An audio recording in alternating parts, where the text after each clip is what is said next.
Hi cricket lovers. ఈరోజు మనం తెలుసుకునే విషయం ఏంటంటే, అంటే ఎవరి గురించి మనం తెలుసుకోబోతున్నాం అంటే, జహీర్ ఖాన్.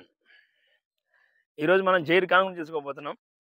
జహీర్ ఖాన్ అంటే ఇప్పటోళ్ళకి సరిగ్గా అంటే ఇప్పుడు కొత్తగా స్టార్ట్ చేసినోళ్ళకి తెలియకపోవచ్చు. కానీ 90స్, 2000 ఈ బ్యాచ్‌కి జహీర్ ఖాన్ అంటే బాగా తెలుసు.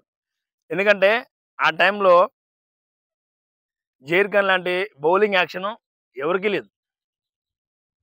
వికెట్‌లు మించి ఎగిరి బాలేయగలడు. అంత స్టైలిష్ యాక్షన్ ఒక జహీర్ ఖాన్‌కే ఉంది. మొన్న డేస్టిన్ అడిగిండు కదా! మోస్ట్ స్టైలిష్ యాక్షన్ బౌలింగ్ ఎవరిదని చెప్పేసి ట్విట్టర్‌లో అడుగుతాడు. నాకు తెలిసి, మనకు తెలిసి, మనకు తెలిసి జహీర్ ఖాన్ బౌలింగ్ యాక్షన్ బావుంటది. ఎంత స్టైల్‌గా ఉంటది. ఒకసారి మీరు స్లో మోషన్‌లో చూడండి. జహీర్ ఖాన్ బౌలింగ్ యాక్షన్ ఎంత బావుంటదంటే, చూస్తుంటే అలా చూడబుద్దయితది. అంటే గాలిలో అంత సేపు ఎగిరి బాల్ రిలీజ్ చేస్తాడాయన. జహీర్ ఖాన్ ఎంత ప్రమాదకర బౌలర్ అంటే 300 వికెట్లు తీసిన ఇండియన్స్ బౌలర్‌లో తనొకడు. జహీర్ ఖాన్ అంటే మనకి గుర్తున్నా గుర్తులేకపోయినా సౌత్ ఆఫ్రికా మాజీ captain, opener batsman Graeme Smith అయితే జీవితంలో మర్చిపోడు. ఆయన కల్లోకి కూడా జహీర్ ఖాన్ గుర్తొస్తాడు. ఎందుకంటే అన్ని సార్లు ఔట్ చేసిండు జహీర్ ఖాన్ గ్రేమ్ స్మిత్‌ని.